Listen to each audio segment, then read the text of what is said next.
Hello बच्चों, कैसे हो आप लोग। हम लोग देख रहे थे बहुपद। बहुपद में हम लोग आज प्रश्नावली स्टार्ट कर रहे हैं। इससे पहले भी प्रश्नावली 1 देख लिए हैं 2.1, लेकिन हम सोचे कि फिर से बता दें ताकि आपको रिवीजन हो जाए, ग्राफ के बारे में पता चल जाए, आलेख के बारे में पता चल जाएगा और शून्यक के बारे में पता चल जाएगा। शून्यक की संख्या ज्ञात करने के लिए बोल रहा है। क्या पूछ रहा है ये? शून्यकों की संख्या किसमें? पी एक्स के। ये जो ग्राफ दिया हुआ है ये पी एक्स का है, ये ग्राफ पी एक्स का है, ये ग्राफ पी एक्स का है, ये ग्राफ पी एक्स का है। बोले सर ग्राफ पी एक्स का इक्वेशन क्या है? उस इक्वेशन से मतलब नहीं, मान लेते हो पी एक्स का ग्राफ है, ये दिया हुआ, फिर ये है और ये है और ये है, 6 ग्राफ दिया हुआ। छवि को जितना भी 6 ग्राफ है उस 6 ग्राफ को हम लोग को शून्यक निकालना है। शून्यक का मतलब होता है एक्स एक्सिस को वो ग्राफ कितनी बार कट कर रहा है, एक्स एक्सिस को वो ग्राफ कितनी बार कट कर रहा है, उसको हम लोग शून्यक बोलते हैं। शून्यक मतलब एक्स एक्सिस को ग्राफ कितनी बार कर रहा है। ये ग्राफ है मेरे पास, देखिए ये ना ग्राफ है, ये एक्स एक्सिस को कट कर रहा है, ये मेरा एक्स एक्सिस है, एक बार भी नहीं कट कर रहा है, इसलिए इसमें जीरोज की संख्या क्या हो जाएगा? शून्यकों की संख्या। जीरोज में शून्य का मतलब जीरोज की बात कर रहा है, इसमें कितना हो जाएगा? जीरो, मतलब शून्य हो जाएगा। जीरोज की संख्या यानी शून्यक की संख्या कितना हो जाएगा? जीरो। एक भी बार एक्स एक्सिस को नहीं कट कर रहा है। अगर जितनी बार एक्स एक्सिस को कट करेगा उतना नंबर ऑफ शून्यक हो जाएगा, उतना शून्यकों की संख्या हो जाएगी। तो बोले सर ये ग्राफ कितना बार कट कर रहा है एक्स एक्सिस को? देखो एक बार कट कर रहा है। अगर ये ग्राफ है, देखिए ये, बोले सर किसका ग्राफ है? तो पी एक्स की ग्राफ है, y is equal to P x की ग्राफ है। पी एक्स का इक्वेशन क्या है हमें नहीं पता है, वो दिया हुआ है कि ग्राफ ये होता है।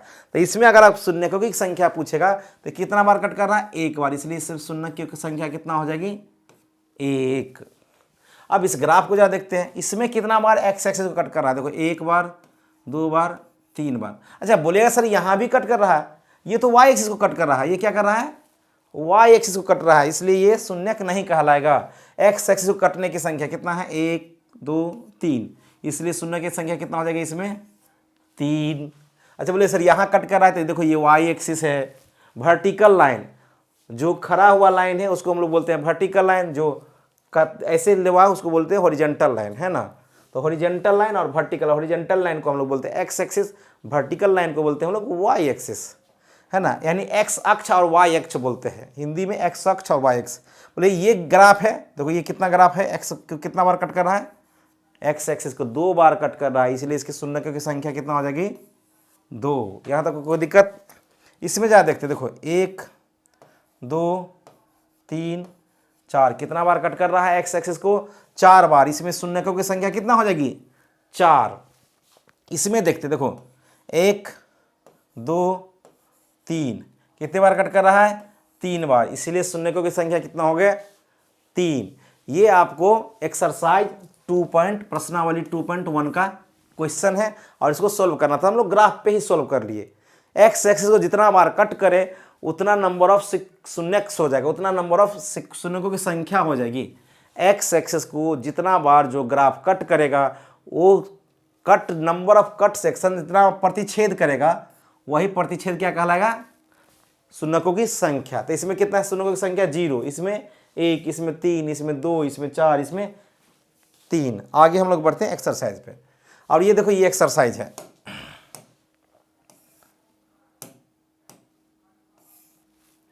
देखो ये सवाल है प्रश्नावली 2.2 का एक्सरसाइज है। हम इसको हम लोग सवाल करते हैं, इसको एक्सरसाइज कर क्या कर रहा है? निम्न में द्विघात बहुपदों के शून्यक ज्ञात करें। शून्यक ज्ञात करें, इससे पहले एक्सरसाइज मतलब देखे थे, एग्जाम्पल देखे थे शून्यक कैसे निकालते हैं, अभी फिर बताएंगे आपको, कोई दिक्कत नहीं, 1 बार 2 बार जितना बार आप समझना चाहो समझाएंगे। और शून्यकों के गुणांकों के बीच कि संबंध की सत्यता की जांच कीजिए। अभी आपको 2-3 बात बताए थे, वो बात फिर से हम आपको रिवीजन करा दे रहे हैं ताकि आपको पता चल जाए। ठीक, 2-3 बात आपको रिवीजन करा देते हैं ताकि पता चल जाए। ठीक, अब जरा देखिए, अगर मान लेते हैं let ax² plus bx plus c, अगर ax² plus bx plus c equal to 0 हो जाता है तो इसको हम लोग बोलते हैं द्विघात समीकरण।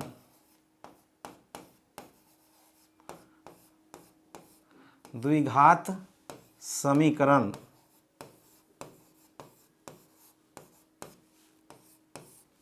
द्विघात समीकरण, इंग्लिश में इसको बोलते हैं क्वाड्रेटिक इक्वेशन।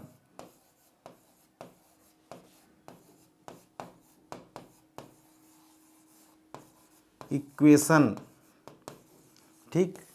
और बहुपद पढ़ रहे हैं, पोलिनोमियल बोलते हैं, इसलिए बोलते हैं द्विघात बहुपद। इसका दूसरा नाम क्या बोलते हैं?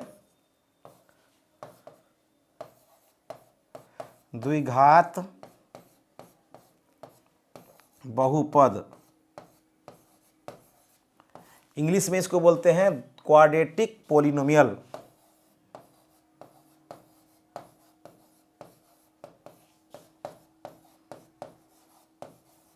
नोमियल क्या बोलते हैं इसको?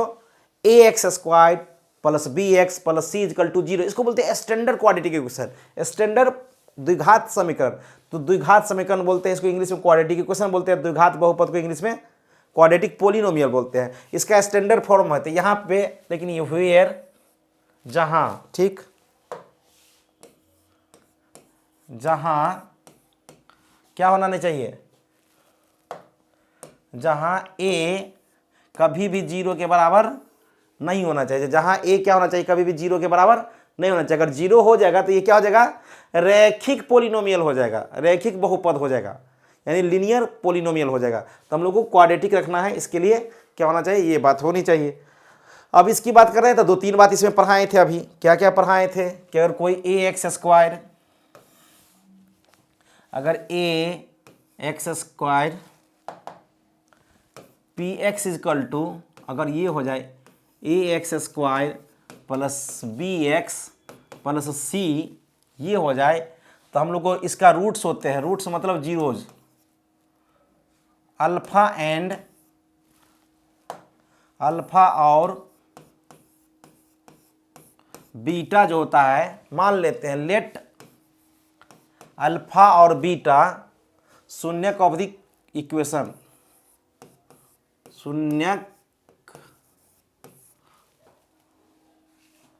शून्यक क्या है? अल्फा एंड और बीटा शून्यक किसका? ऑफ का, अल्फा एंड बीटा पे शून्यक है किसका? इस क्वाड्रेटिक इक्वेशन का। तो यहां से हम बताए थे यू अल्फा प्लस बीटा कितना होता है? -b/a। याद रखना है, अल्फा प्लस बीटा यानी शून्यक का योग, इसको क्या बोलते हैं? शून्यक का योग, शून्यक का योग, ठीक। ये पहला है, इसको बोलते हैं शून्यक का योग। दूसरा हम लोग बोलते हैं अल्फा इंटू बीटा, क्या होता है? c/a। किसका? a और c, यहां दिया हुआ है ax² plus bx plus c का। तो इसको बोलते हैं, इसको क्या बोलते हैं? शून्यक का गुणनफल, का गुणनफल। शून्यक का गुणनफल क्या होता है? शून्यक का गुणनफल होता है alpha into beta is equal to c/a। इसमें होता है alpha plus beta is equal to b/a। सबसे इंपॉर्टेंट बात आपको ये याद रखना पड़ेगा, सबसे इंपॉर्टेंट बात ये याद रखना पड़ेगा, और ये बात आपको याद रखना पड़ेगा। हम लोग आते हैं क्वाड्रेटिक पे, ठीक। हम अभी जस्ट बताए थे कि इसको हमको क्या निकालना है। देखो यहाँ पे इसकी द्विघात बहुपद शून्यक निकालिए, शून्यक। देखते हैं कैसे निकलता है शून्यक, ठीक। इसकी शून्यक निकालते हैं। पहला इक्वेशन क्या है जरा देखते हैं, ठीक। थोड़ा ऊपर बढ़ते हैं और इसको आगे बढ़ाते हैं, ठीक।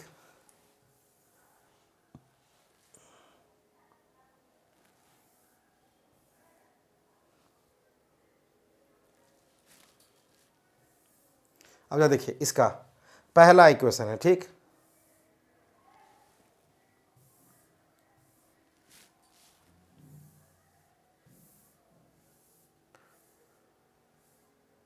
पहला इक्वेशन जरा देखिए, इसको देखते हैं, ठीक। कह रहा है द्विघात बहुपद का शून्यक ज्ञात कीजिए। तो पहला क्या है? x² - 2x - 8, इसके इक्वल टू 0 मान लो। अपने मन से 0 मान लेना है, कोई कहने की जरूरत नहीं है इसके शून्यक निकालने के लिए। अब क्या करते हैं? 8 को देखो, 8 को मन में सोचो, 8 को, ठीक।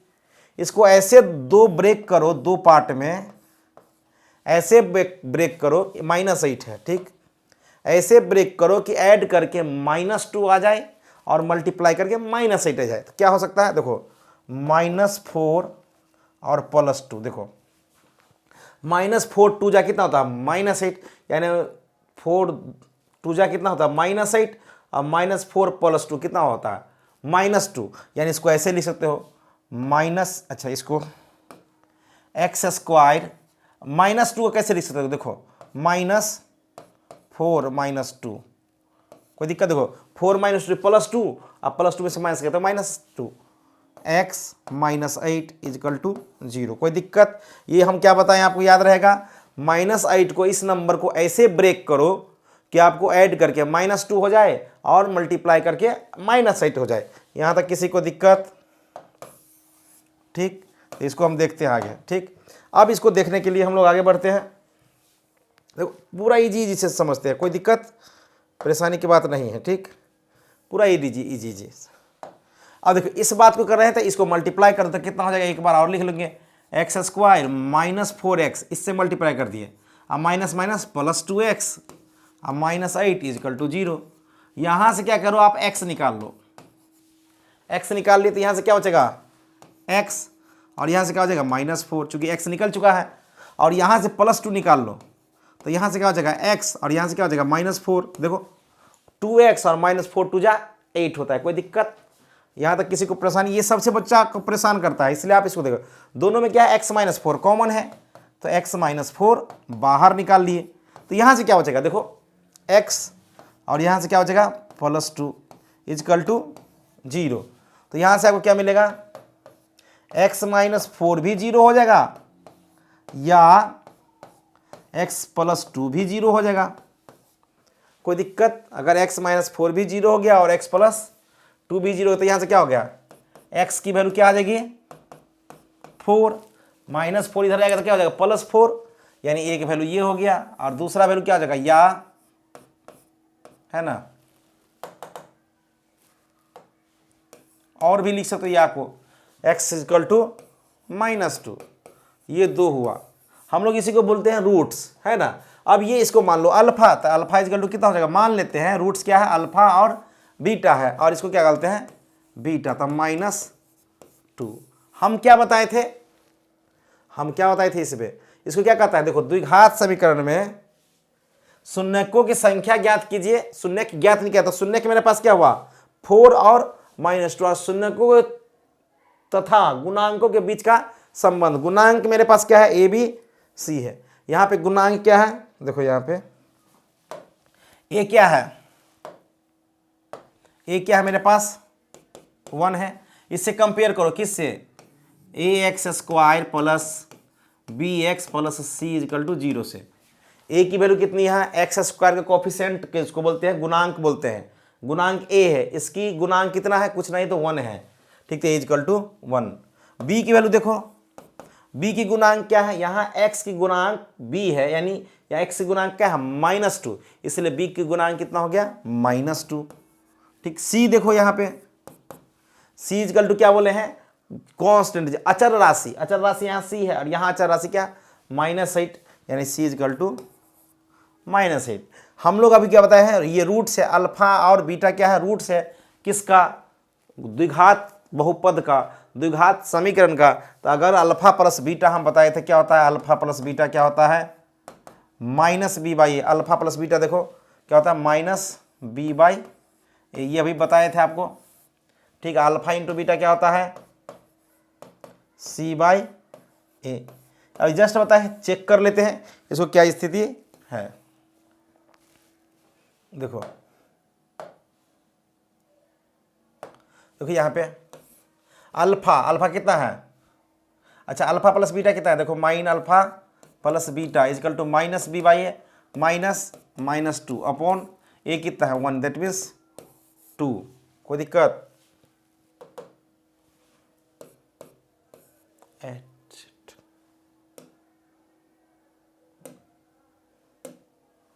ठीक, ओके, देख लेते हैं थोड़ा, कोई दिक्कत नहीं। और माइनस माइनस प्लस यानी 2 हो गया 2, यानी अल्फा देखो कितना है, अल्फा कितना है मेरे पास लेफ्ट में देख रहे हैं, अल्फा 4 और ये है -2 = कितना हो रहा है 2, देखो वेरीफाइड हो रहा है, ये भी 2 है और ये भी 2 है। यानी अल्फा प्लस बीटा क्या हो रहा है, वेरीफाइड हो रहा है। अल्फा इंटू बीटा क्या होता है, सी बाई ए। सी कितना है मेरे पास, यहाँ पे देखो निकाले हैं, -8 अपॉन ए कितना है 1, यानी हो गया -8। मल्टीप्लाई करके देखते हैं अल्फा की वैल्यू कितनी है 4 इंटू -2 कितना होता है -8, हो गया ना वेरीफाइड। देखो यहाँ पे क्या हो गया, वेरीफाइड हो गया। ये क्या हो गया आपके पास, अल्फा इंटू बीटा, ये क्या है अल्फा इंटू बीटा, क्योंकि ये क्या है आपके पास, ये है अल्फा इजकल टू 4 और बीटा इजकल टू -2। सिमिलरली ये है अल्फा इजकल टू 4 और ये बीटा इजकल टू -2। ये अल्फा है और ये बीटा है, दोनों को ऐड कर देते ये आ रहा है, यानी ये वेरीफाइड हो गया। एक सवाल में थोड़ा दिक्कत हो रहा है, फिर भी हम दोबारा देखते हैं, दूसरा सवाल से देखते हैं ताकि आपको ज़्यादा दिक्कत नहीं हो। ठीक, नेक्स्ट सवाल देखते हैं।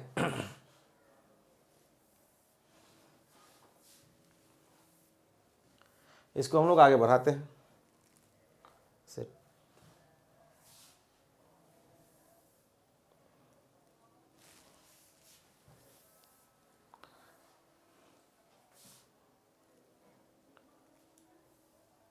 देखिए इस सवाल को देखते हैं, कोई दिक्कत,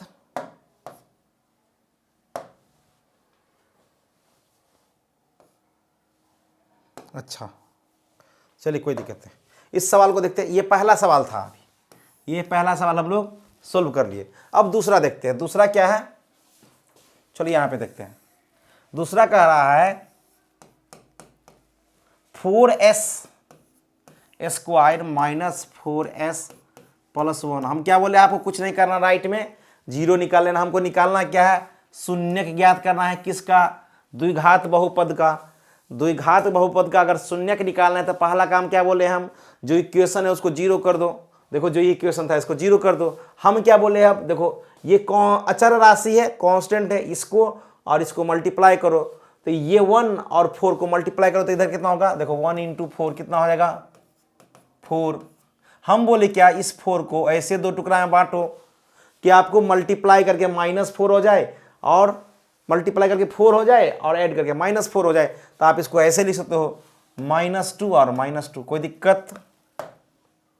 देखो इस बात को ऐसे लिख सकते हो आप, 1 इंटू 4 से मल्टीप्लाई करें तो 4 हो गया, और क्या अगर दो टुकड़ा में करें तो -2 और -2 दोनों को ऐड करोगे तो कितना होगा आपको, -4 हो जाएगा। तो इसको ऐसे लिख सकते हो, देखो 4s square minus 2s -2s, देखो -2s कितना हो जाएगा -4s और -2 इंटू -2 कितना होगा +4। इसको और इसको मल्टीप्लाई करना है, +1 इजकल टू 0। अब इसको क्या बोले हम, 4s में से ये देखो क्या कॉमन आ सकता है, तो 2s कॉमन आ सकता है। इसमें से निकालो कितना हो जाएगा 2s हो जाएगा, इसमें से -1 हो जाएगा, यहाँ से 1 की निकाल लो -1, तो यहाँ से क्या हो जाएगा 2s, यहाँ से क्या हो जाएगा -1 इजकल टू 0, कोई दिक्कत।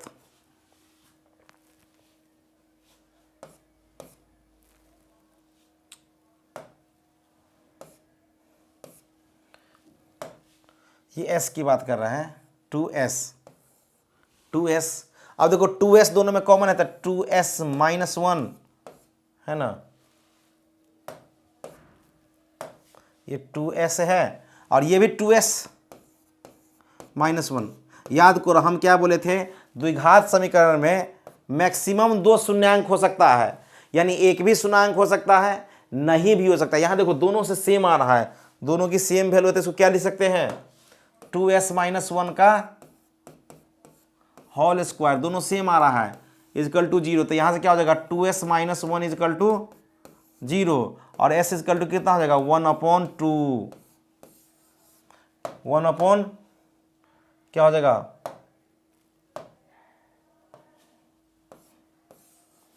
1/2। यहाँ नंबर ऑफ शून्यांक कितना हुआ, शून्यांकों की संख्या कितना हुई 1, इसमें शून्यांकों की संख्या कितना हुई 1। अब हम लोग देखते हैं क्या, अभी जस्ट बताएं कि हम लोग क्या देखेंगे, रिलेशन देखेंगे। किसका रिलेशन, ये देखो यहाँ पे दिख रहा है, यहाँ क्या दिखा रहा है, शून्यांकों की संख्या, बहुपद की शून्यांक ज्ञात करें तो ज्ञात कर लिए, बहुपद के शून्यांक ज्ञात कर लिए। अब दूसरा क्या करें, शून्यांकों के गुणांक मतलब इसकी ये वैल्यू कितनी है, जा देखो ये वैल्यू आपकी कितनी है, ये है ए, इसको क्या बोलते हैं ए, इसको क्या बोलते हैं बी, इसको क्या बोलते हैं सी। यानी यहाँ से आपकी वैल्यू कितना आ सकती है, देखिए ए की वैल्यू कितनी आई, a equal to 4, b equal to -4 और सी इजकल टू 1। यहाँ तक कोई दिक्कत, आप तो कंपेयर करने सीख गए हैं। एस स्क्वायर जो वेरिएबल है, जो अचर राशि है, उसकी कोफिशिएंट, इसकी गुणांक को ए बोलते हैं। जो जिसकी डिग्री 1 हो, जिसकी घात 1 हो, उसकी गुणांक को बी बोलते हैं। और जिसमें कोई घात पावर नहीं लगा हो, मतलब वेरिएबल नहीं हो, अचर राशि हो, उसको हम लोग सी बोलते थे, ए बी सी। हम लोग क्या बताएं अभी, अल्फा प्लस बीटा क्या होता है, -b/a। देखो -b कितना है, माइनस और -4, ठीक, -4/a कितना है 4, यानी ये माइनस माइनस प्लस हो जाएगा, तो 4/4 कितना होता है 1, 4 से 4 कैंसिल, यानी अल्फा प्लस बीटा चेक कर लेते हैं। अल्फा की वैल्यू कितना है, अल्फा की वैल्यू कितना है, याद रखो एक ही है, सेम वैल्यू है। तो यहाँ पे क्या हो जाएगा, अल्फा इक्वल टू क्या हो जाएगा, बीटा इक्वल टू कितना होता है 1/2। कोई दिक्कत, हम क्या बताए थे ग्राफ में, अगर ग्राफ ऐसा दिखे और यहाँ पे एक्स एक्सिस को टच करे सिंपली, तो यहाँ क्या हो जाता है, अल्फा इक्वल टू बीटा हो जाता है। रूट्स कितना होता है, एक होता है, लेकिन रूट्स क्या होता है, दोनों सेम रूट्स होता है। देखो इक्वल रूट्स होता है, बराबर समान रूट्स होता है। अल्फा इक्वल टू बीटा, यहाँ पे क्या है, दो वैल्यू तो आ रहा था, देखो ये और ये, इन दोनों समान था, और दोनों समान होता है। एक्स एक्सिस को कितना बार टच करेगा, ये एक्स एक्सिस है, यानी एक्स एक्सिस को कितना बार टच करेगा, एक बार। इसको बोलते हैं एक्स और इसको बोलते हैं एक्स डाइस। एक्स एक्सिस को एक बार टच करें, alpha equal to beta equal to 1/2। तो अल्फा प्लस बीटा कितना है, अल्फा 1/2 प्लस बीटा कितना है 1/2, और दोनों को जोड़ेंगे तो 1 आएगा, यानी alpha plus beta equal to कितना आ गया, देखो alpha equal to beta equal to, alpha plus beta कितना है 1 है, अल्फा इक्वल टू बीटा ये भी 1 है। देखो -b/a रिलेशन क्रिएट हो गया। दूसरा देखते हैं हम लोग क्या बोलते हैं, अल्फा इंटू बीटा c/a होता है, तो इसको चेक कर लेते हैं। अल्फा इंटू बीटा कितना होता है c/a, c की वैल्यू कितनी है, यहाँ से निकाले थे, देखो यहाँ पे क्या है 1, और a की वैल्यू कितनी है 4। कोई दिक्कत, हम लोग देखते हैं अल्फा इंटू बीटा, अल्फा कितना है 1/2, अभी जस्ट निकालें, देखो यहाँ पे, और बीटा कितना है 1/2, दोनों को मल्टीप्लाई क्या होता है, अल्फा 1/4, यानी अल्फा इंटू बीटा क्या आ रहा है 1/4। गुणांकों का वेरिफिकेशन हो रहा है। देखो हम लोग गुणांक क्या है, ABC है। गुणांक किसको बोलते हैं, किसी भी क्वाड्रेटिक इक्वेशन का गुणांक जो होता है ABC होता है, यानी ABC के गुणांकों का रिलेशन रूट से, यानी शून्यांक के रिलेशन हम लोग क्रिएट कर रहे हैं। तो देखो सेम आ रहा है 1/4, यहाँ 1/4, यहाँ आ रहा है 1 और यहाँ आ रहा है 1, यानी ये काम क्लियर हो गया। अभी भी क्लियर नहीं है तो एक सवाल और करते हैं, ज़्यादा दिक्कत नहीं होगा आपको, ठीक। जा देखते हैं क्या दिया हुआ है, देखो ठीक, ये दिया हुआ है, इसको देखते हैं। ये क्या कर रहा है, तीसरा ये दिया हुआ है, तीसरा x square -3 equal to -7x। इसको थोड़ा मॉडिफाइड कर लेते हैं, थोड़ा अच्छा लगेगा, है ना। सॉल्यूशन तीसरा क्या करते हैं,